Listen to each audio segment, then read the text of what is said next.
Welcome back বন্ধুরা। চলো আজকে 137 পেজে যত এমসিকিউ এসসিকিউ গ্রামার এবং আনসিন আছে কমপ্লিট করে ফেলি।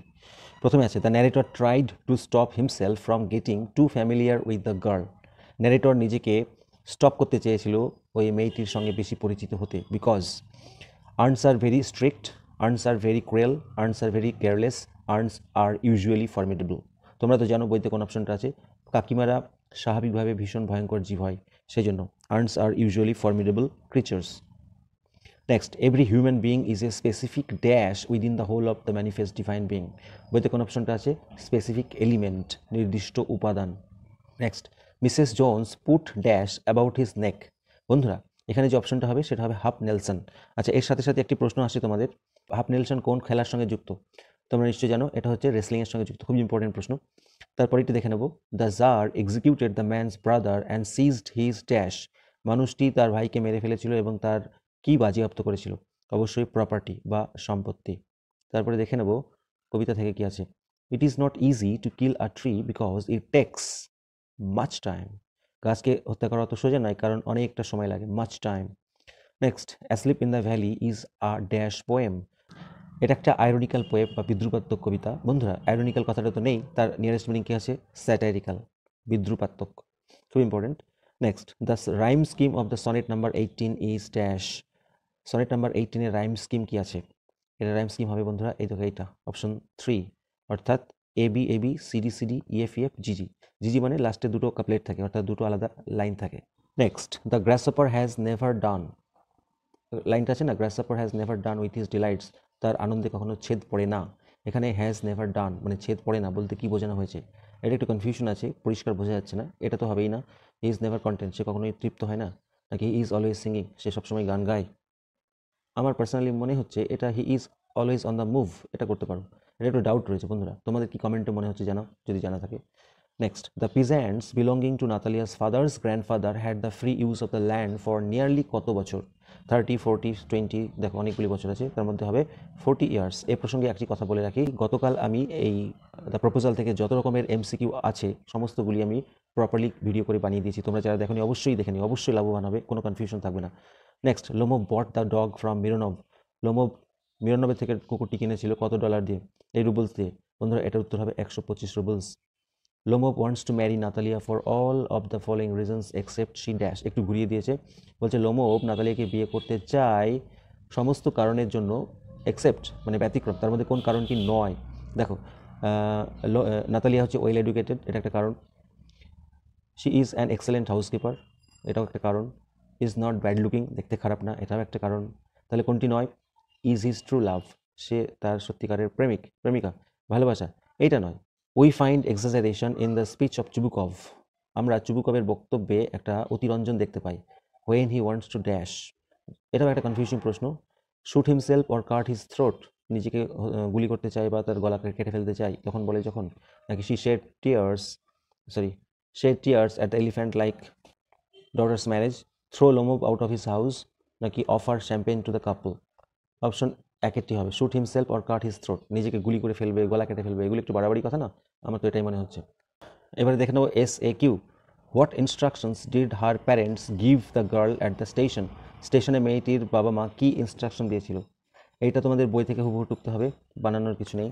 দেখো বইয়ের একদম প্রথম প্যারাতে রয়েছে, এখানে দেখো, the woman gave the girl detailed instructions as to where to keep her things, where not to Lin out of the Windows and how to avoid speaking two strangers. পুরো এটা লিখতে হবে, কিন্তু দ্য উইম্যান আছে, এখানে আমরা লিখবো the girl's parents, যেহেতু প্রশ্নে রয়েছে দ্য গার্লস প্যারেন্টস, তাহলে আমরা লিখবো the girl's parents gave the girl detailed instructions, তারপরে যা যা আছে তাই তাই। Next, what were there in the large purse of the woman. মহিলাটির বড় পার্সে কি ছিল? লিখবো there was everything in it but hammer and nails, hammer এবং নেল ছাড়া সব কিছুই ছিল। Next, why did the boy snatch Mrs Jones purse, কেন বাচ্চাটি মিসেস জোন্সের পার্স ছিনিয়ে নিতে চাইছিল?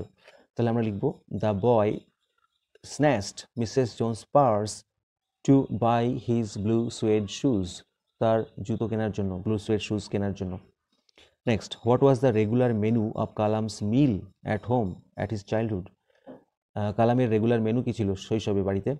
তাহলে আমরা লিখবো এখান থেকে, the regular menu of Kalam's meal at home at his childhood were, শুধু তো আমরা ওয়াজ লিখবো না, যেহেতু অনেকগুলি খাবারের কথা আছে, তাহলে লিখবো ওয়ার দেখো খাবারগুলির নাম কি আছে, ladled rice and aromatic sambar, variety of sharp homemade pickle and a dollop of fresh coconut chutney. ব্যাস। Next, whom did the jar finally approach for his answer, তার উত্তরের জন্য জার অবশেষে কার কাছে গিয়ে পৌঁছালো? আমরা সবাই জানি, তাহলে উত্তরটা কীভাবে লিখবো? এখানে সাবজেক্ট হচ্ছে the jar finally approached for his answer, কার কাছে? টু দ্য ওয়াইজ হারমিট, ওই জ্ঞানী হারমিটের কাছে। ব্যাস। What did the bearded man resolve to do, bearded man মানে দাড়িওয়ালা লোকটি কি সিদ্ধান্ত নিল? The bearded man resolved to kill the tsar, বা the bearded man resolved to take revenge on the tsar, to take revenge on the tsar মানে জারের উপরে প্রতিশোধ নিতে সিদ্ধান্ত নিয়েছিল। Next, what is the function of prayer according to Kalam's father, কালামের বাবার মতে প্রেয়ারের ফাংশনটা কি? তাহলে আমরা অ্যান্সারটা লিখবো এখান থেকে, অ্যাকর্ডিং টু কালামস ফাদার দিয়ে প্রেয়ার যেটা করে সেটা আমরা লিখবো। এই দেখো, prayer made possible a communion of spirit between people, তাহলে যেহেতু এটা প্রেজেন্ট টেন্সে লিখতে হবে আমরা লিখবো prayer makes possible a communion of spirit between people, শুধু এখান থেকে এ অবধি লিখতে হবে, আর এখানে তোমরা মেক্স করবে, makes. How does people with good eyesight behave, অর্থাৎ ভালো দৃষ্টিসম্পন্ন লোকেরা কিভাবে আচরণ করে? দেখো এখান থেকে লিখবে people with good eyesight fail to see মানে দেখতে ব্যর্থ হয়, what is right in front of them, তাদের সামনে কি আছে সেটা দেখতে, because they have too much to take in, কারণ তাদের অনেকগুলি কিছু গ্রহণ করতে হয়। ব্যাস হয়ে গেল, একদম এখান পর্যন্ত লিখলেই উত্তর শেষ। এবারে কবিতা থেকে এসে Q, what do the birds do to escape the hot sun, পাখিরা এই হট সানকে এড়াতে কি করে? তাহলে আমরা লিখবো the birds hide in cooling trees to escape the hot sun, শীতল গাছের ছায়া লুকিয়ে পড়ে। Next, why does the music of art never cease, পৃথিবীর কবিতা বা গান কখনো শেষ হয় না কেন? Because it is continued by different creatures of different seasons. Next, how is the soldier lying, সোলজারটি কীভাবে শুয়ে আছে? The soldier is lying open mouth, কীভাবে? মুখটাকে হা করে। সাথে অ্যাড করতে পারো keeping his one hand on his breast. Next, what does the poet mean by the word hollow, hollow বলতে কি বোঝানো হয়েছে? এখান থেকে by the word hollow the poet means the valley, ভ্যালির কথা বলেছেন, উপত্যকা যেটা ফাঁকা অংশ। Next, where does the real strength of the tree lie, গাছের সত্যিকারের শক্তি নিহিত থাকে কোথায়? তাহলে আমরা তো এখান থেকে লিখবো the real strength of the tree lies, S যোগ করবে, ইন ইটস রুটস, তার মূলে। হোয়াট ইজ লিপ্রাস হাইড, আমরা লিখবো leprous hide means the rough bark of the tree, rough bark of the tree, গাছের খসখসে চামড়া।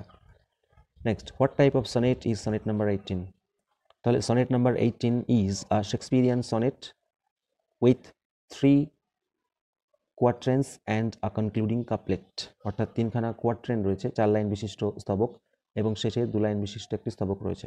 নেক্সট, শুধু শেক্সপিরিয়ান সনেট লিখলেও চলবে। How does the poet plan to beat death, কবি কিভাবে মৃত্যুকে পরাজিত করার প্ল্যান করেছে? খুব কঠিন প্রশ্ন এটা কিন্তু। তাহলে আমরা লিখবো the poet plans to beat death, তাহলে আমরা এখান থেকে লিখবো the poet plans to beat death by his poetry, বা বাই হিজ সনেট, বা by his eternal lines of his sonnet, তার সনেটের শাশ্বত লাইনগুলির মধ্য দিয়ে। গ্রামারটা সলভ করে নিচ্ছি। দেখো খুব ভালো ভালো গ্রামার রয়েছে, আগে করেছি আবারও করে দিচ্ছি। This water was then carried home for invalids, এই জলটিকে তখন বাড়িতে নিয়ে যাওয়া হতো ইনভ্যালিডসদের জন্য। প্যাসিভ ভয়েস করা আছে, এই জলটিকে বহন করে নিয়ে যাওয়া হতো কার দ্বারা? কিছু বলা নেই, আমরা ধরে নিচ্ছি বাই পিপল।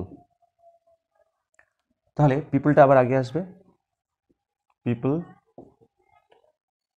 তারপরে সাবজেক্টের উপরে ভার্ব বসে, দেন ক্যারি হচ্ছে ভার্ব, পিপল দেন ক্যারিড হোম, তখন মানুষ বাড়িতে বয়ে নিয়ে যেত, কি নিয়ে যেত? দিস ওয়াটার, এটা আবার পরে চলে আসবে, দিস ওয়াটার, কার জন্য? ফর ইনভ্যালিডস, এটা এক্সট্রাটা লাস্টে বসে যাবে। নেক্সট, খুব ভালো, ওয়াজ আই বদারিং ইউ, আমি কি তোকে ডিস্টার্ব করছিলাম যখন আমি কর্নারে মোড় ঘুরলাম?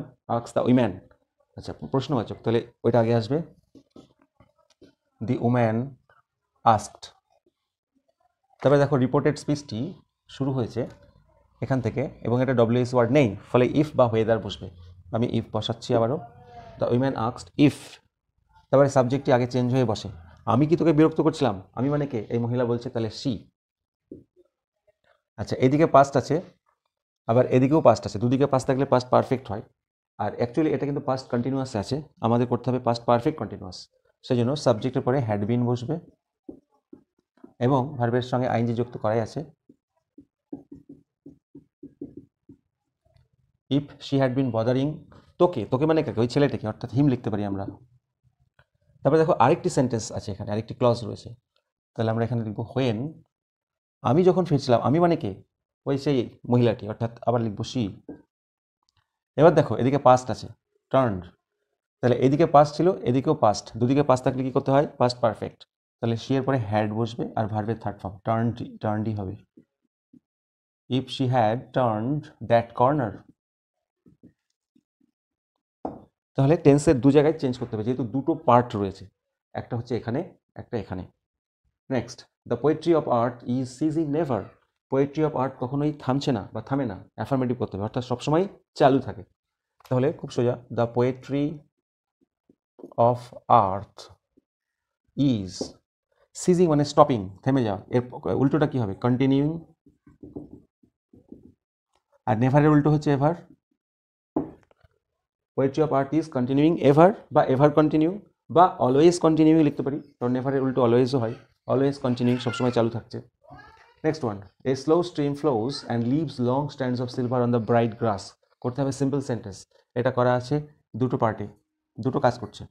এটা আমরা কি করে করব? এ স্লো স্ট্রিম ফ্লোজ, বয়ে চলে, and leaves long stands of silver, এখানে যে leaves long stands of silver রয়েছে, আলাদা একটা কাজ করছে, এটাকে আমরা কি করে করব? এ স্লো স্ট্রিম ফ্লোজ, আমরা এই জায়গাটাকে শুধু করব কি, লিভের সঙ্গে আইএনজি যোগ করে দেবো, living long stands of silver on the bright grass, ব্যাস। তোমাদের শুধু একটু আপাতত মনে রাখতে হবে, a slow stream flows, living long stands of silver. খুবই important grammar. All the answers being different, সমস্ত উত্তরগুলি আলাদা আলাদা হওয়ায় যার কারোর সঙ্গেই একমত হলেন না, দুটো আলাদা সেন্টেন্স করতে হবে, অর্থাৎ স্প্লিটিং। তাহলে আমরা বলতে পারি প্রথমে আনসার্সগুলি সব আলাদা আলাদা ছিল, কি করে করবে? অল দি আনসার্স আলাদা ছিল, এই দেখো বিং এর জায়গায় শুধু ওয়্যার করে দাও, all the answers were different, full stop. সেজন্য কি হলো? যার কারোর সঙ্গে একমত হলেন না, এটা আলাদা সেন্টেন্স করাই আছে, তাহলে আমরা শুধু এই সেন্টেন্সটা যেমন আছে বসিয়ে দেবো, ফুল স্টপ। খুব ভালো একটা grammar. They looked for someone, তারা কাউকে খুঁজতো তাদেরকে হেল্প করার জন্য। হেল্পের নাউন ফর্ম ইউজ করতে হবে, হেল্প মানে সাহায্য করা, মানে ভার্ভ, এটা আমাদের নাউন, অর্থাৎ সাহায্য। হেল্প মানে সাহায্য, এটাই নাউন ফর্ম, সাহায্য কথাটা লিখতে হবে। আর এখানে আছে সাহায্য করা, তাহলে আমরা বলতে পারি they looked for someone's help, ব্যাস হয়ে গেল।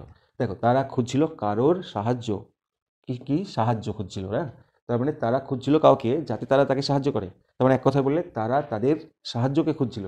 কি খুঁজছিল? সাহায্য, সামওয়ানস হেল্প। না পড়েই করে ফেলা যায়। দেখো, Marlowe translated some works of Ovid the great Latin poet.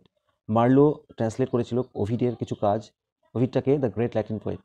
আমরা দেখবো না খুঁজে পেয়ে যাবো। দেখো, ট্রান্সলেটেড সাম পার্টস অফ ওভিডসটাকে এখানে দিয়েছে এ রোম্যান পোয়েট, আর এখানে কি বলেছে? A Latin poet. তাহলে বন্ধুরা এটা false. Next, Shakespeare was a true precursor of Marlowe. Shakespeare ছিলেন মার্লোর অগ্রদূত। দেখে নেব, এখানে দেখো, Marlowe is considered the greatest precursor to Shakespeare. Marlowe হচ্ছে এখানে শেক্সপিয়ারের অগ্রদূত, আর এখানে বলেছে শেক্সপিয়ার মার্লোর অগ্রদূত, তাহলে এটা false. Next, Marlowe discarded rhyming in his drama. Marlowe ত্যাগ করেছিলেন তার ড্রামাতে রাইমিং। আমরা দেখে নেব, এ দেখো, he put aside the old rhyming lines then employed in the place. Play মানে ড্রামা, পুট অ্যাসাইড মানে সরিয়ে রাখা বা এখানে রিজেক্ট করা, সে অর্থে, তাহলে এটা ট্রু হবে। আরেকটি আছে, a number of comedies belong to the Elizabethan poet. বলছে অসংখ্য কমেডি ছিল এলিজাবেথান পোয়েটের। এখানে দেখো, his tragedies like Doctor Faustus, Jew of Malta, Edward second are rated at some of the best works of the Elizabethan age. তার এলিজাবেথান এজে এই রাইটারের যে লেখাগুলি ছিল সেগুলো ছিল ট্র্যাজেডিজ, মানে বিয়োগান্ত নাটক, আর এখানে বলেছে কমেডিজ, তাই না? তাহলে এটা ফলস হবে। প্রশ্নোত্তর, what was Marlowe's chief contribution to drama. মার্লোর প্রধান অবদান কী ছিল ড্রামার প্রতি? এই যে, Marlowe's chief contribution lies in his development of blank verse. He put aside the old rhyming lines then employed in the plays and used blank verse. Thus, the language of drama brought closer to real life and drama was made ready for Shakespeare to improve upon it. ব্যাস এই অবধি লিখে দিলেই হুবহু হয়ে যাচ্ছে। Next, who were the other university wits along with Marlowe. মার্লোর সাথে সাথে অন্য কারা ছিল ইউনিভার্সিটি উইটস, দেখে নেব। দেখো লাস্ট লাইনটা, Marlowe is known as one of the university wits, a group of dramatist along with Robert Greene, Thomas Nashe and George Peele বা পিলি যাই বলো। তাহলে এই যে তিনটে নাম পেলাম এরা ছিল উত্তর। তাহলে আমরা উত্তরটা কী করে লিখবো? তাহলে আমরা হুয়ের জায়গায় শুধুমাত্র ওই তিনটে নাম লিখে দেবো, দিয়ে লিখবো were the other university wits along with Marlowe. তিনটে নাম কী কী ছিল? একদম উপরে Robert Greene, Thomas Nashe and George Peele বা পিলি। লাস্ট প্রশ্ন, হাউ ওয়াজ মার্লো কিল্ড? মার্লোকে কীভাবে হত্যা করা হয়েছিল? এখানে আমি যা দেখলাম সেখানে তেমনভাবে এক্স্যাক্টলি লেখা নেই। এইখানে একটা লাইন লেখা আছে, এই যে বলছে if it was not terminated at the dual after a brawl in টাভার্ন। আমাদের এই জায়গাটা বুঝতে হবে, তাহলে লিখবো he was killed at a duel after a brawl in tavern. এই যে তাহলে লিখবো he was killed at a duel after a broil in the tavern. এছাড়া আর কিছু দেখতে পাচ্ছি না।